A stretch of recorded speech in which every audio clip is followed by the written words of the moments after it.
کیا ہم حالت جنگ کے اندر ہیں؟ لوگوں کو مروایا گیا، سویلینز کو مروایا گیا، 4 لاکھ مسنگ پرسنز ہوتے تھے۔ ٹول ہوتا ہے ففتھ جنریشن وارفیئر کا کہ آپ اگلے کو پولیٹیکلی، اکنامیکلی اور سوشلی کرمبل کر دو۔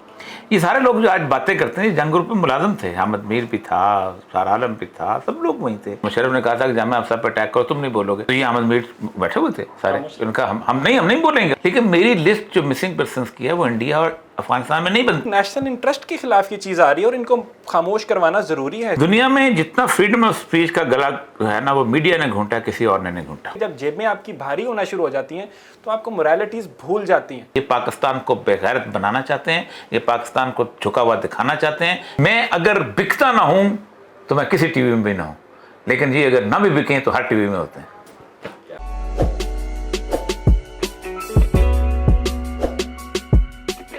بسم اللہ الرحمن الرحیم۔ میرا نام ہے اسماعیل قاسم اور میرے ساتھ آج ایک بہت اسپیشل گیسٹ موجود ہیں۔ میرے ساتھ ہیں اوریہ مقبول جان صاحب، آئیے ان سے بات کرتے ہیں۔ السلام علیکم سر۔ جی وعلیکم السلام ورحمۃ اللہ۔ بہت شکریہ، آپ نے وقت نکالا۔ اچھا، I'll be very blunt because ایک ایسی پرسنالٹی ہیں جو کہ اوور دا ایئرس ہم دیکھتے آئے ہیں جنہوں نے بہت سے ایشوز پہ بات کی ہے جہاں پہ لوگ نہیں بات کرتے رہے۔ اسپیسیفکلی اگر ہم ففتھ جنریشن وارفیئر کی بات کریں تو ایک ایسا معاملہ ہے جس کے اوپر اتنی زیادہ اویئرنیس کریٹ ہونے کے باوجود بھی ہم دیکھتے آئے کہ لوگوں کو شاید نہیں پتہ چل رہا۔ What do you have to say about fifth generation warfare؟ کیا ہم حالت جنگ کے اندر ہیں اس ٹائم یا نہیں؟ دیکھیں، جن وار کی جو ڈائنامکس ہوتے ہیں وہ تو سپاہی کو بھی نہیں پتہ ہوتا۔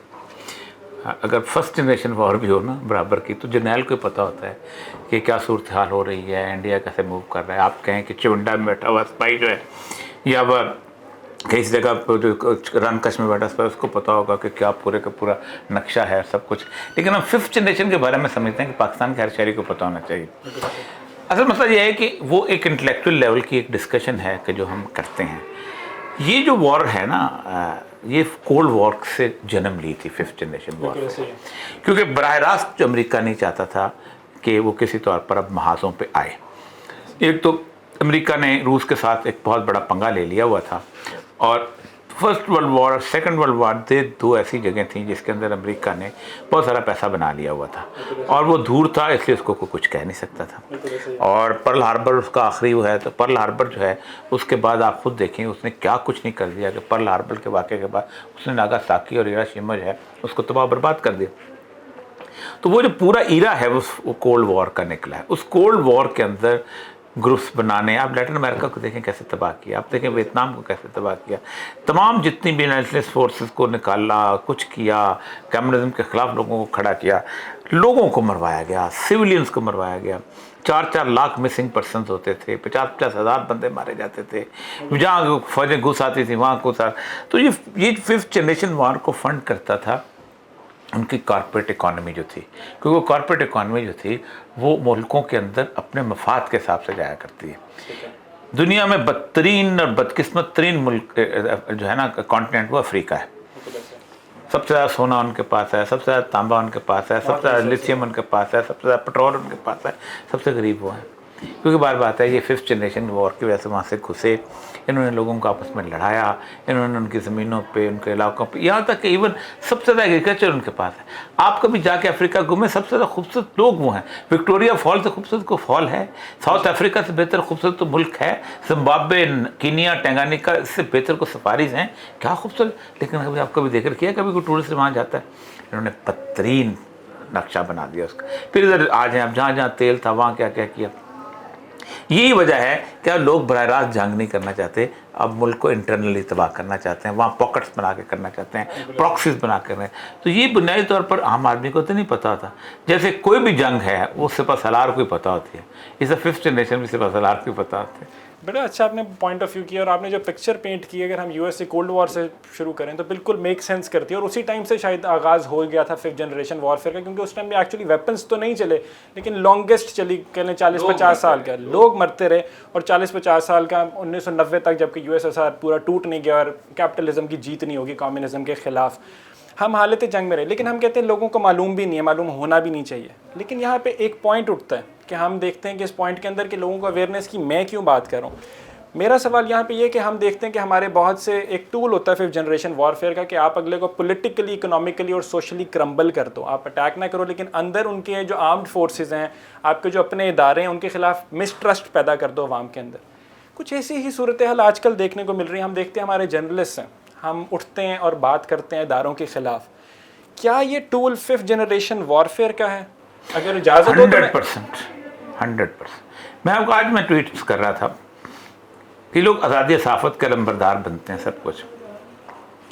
2006 میں نواب اکبر بگٹی کا جب واقعہ ہوا تو اس کے اوپر میں نے لکھنا شروع کیا. میں نوکری میں تھا. اس نوکری کی بنیاد پہ مجھے جنگ گروپ سے انہوں نے چھٹی کر دی, میں کالم بند کر دیا. یہ سارے لوگ جو آج باتیں کرتے ہیں جنگ گروپ میں ملازم تھے. احمد میر بھی تھا, سار عالم بھی تھا, سب لوگ وہیں تھے, سارے کھڑے تھے. آپ نے کوئی ایک کبھی میرے معاملے میں کوئی بیان سنا کسی کا؟ نہیں. بے شک. 2007 میں ایران میں تھا.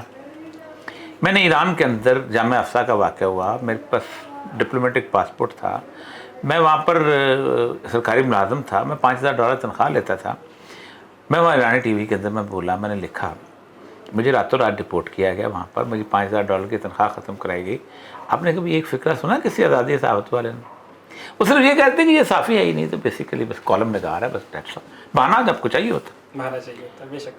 چونکہ میرے اس سارے معاملے کے اندر کوئی ایسا مسئلہ نہیں انوالو ہوتا تھا جس کے اندر وہ کسی ایک ادارے کو بدنام کر سکتے, اس لیے وہ ساتھ تھے, مشرف کے ساتھ تھے, کہ مشرف کے ساتھ دینا ان کا سارے ساتھ تھے. بالکل ایسے ہی. ان لوگوں نے کہا تھا جب جامعہ افسا پہ, مشرف نے کہا تھا کہ جامعہ افسا پہ اٹیک کرو, تم نہیں بولو گے, تو یہ احمد میر بیٹھے ہوئے تھے سارے, ان کا ہم نہیں بولیں گے, کہا انہوں نے سب نے. بالکل ایسے آپ کریں, اسٹیٹ ود اسٹیٹ میں انہوں نے کروائے.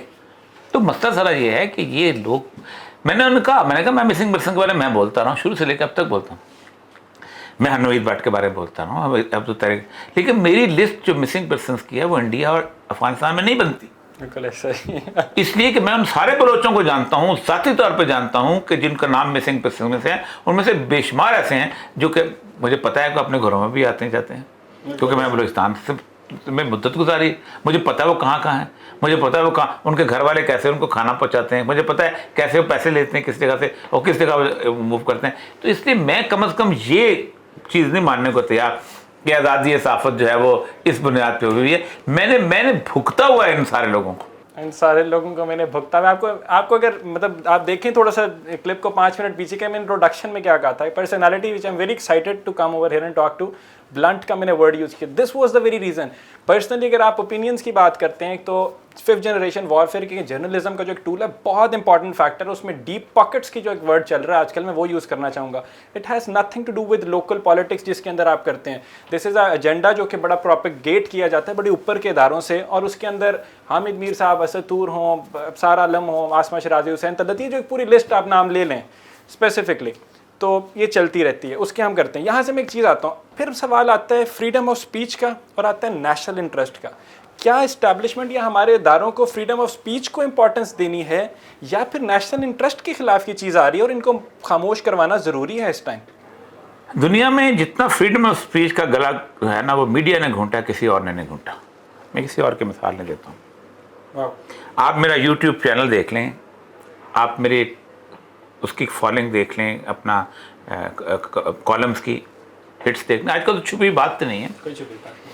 مجھے جنوری 2021 میں 20 سال ہو جائیں گے کالم لکھتے ہوئے, اور میں باقاعدہ کوشش کر کے سرکاری نوکری میں لکھا تھا. میری کوئی نہ کوئی سے ہے اس ملک میں, ہے نا, تھوڑی بہت آواز. آپ 2003 میں جیو آیا ہے, جیو 2003 سے لے کے 2021 تک آپ صرف 2.5 منٹ کی میری اپیرنس ہے جیو کے اندر, وہ بھی مذاکرات کے اختاب اقبال کے مزاحیہ پروگرام میں مجھے کسی نے نہیں بلایا, خواہ وہ حامد میر ہو, خواہ وہ شاہ زیب خان زادہ ہو, خواہ وہ وہاں پر کوئی اور ہو, کسی نے نہیں بلایا. میرا گلا کس نے گھونٹا؟ مشرف نے. میری آواز کس نے دبائی؟ میڈیا نے. ٹھیک. مجھے سما میں ایک صاحب نے مجھے بلا لیا, ان کے مالک نے ان کو لکھا کہ آپ نے کیوں بلایا. اس نے ریٹنگ لگا کے بھیج دی کہ میری اس دن کے پروگرام کی ریٹنگ یہ تھی. تو انہوں نے کہا, اس نے ان کو لکھ کے بھیجا, ریٹنگ اور ناٹ نیٹنگ, I don't want to see the face of this man on my T V. کس نے روکا؟ ٹھیک. میں اب کسی اور کی مثال ہے, کسی اور طرف نہیں جاؤں گا. آج 15-16 سال ہو گئے ہوئے ہیں. مجھے اپنی بات اپنے پروگرام میں کرنی پڑتی ہے, لیکن میں بیلنس اسٹرائک کرنے کے لیے میں نہیں آتا ہوں. جہاں جہاں ان کو مجبوری ہوتی ہے, تمسخر اڑانا ہوتا ہے, وہاں پہ مجھے بلاتے ہیں. ٹھیک.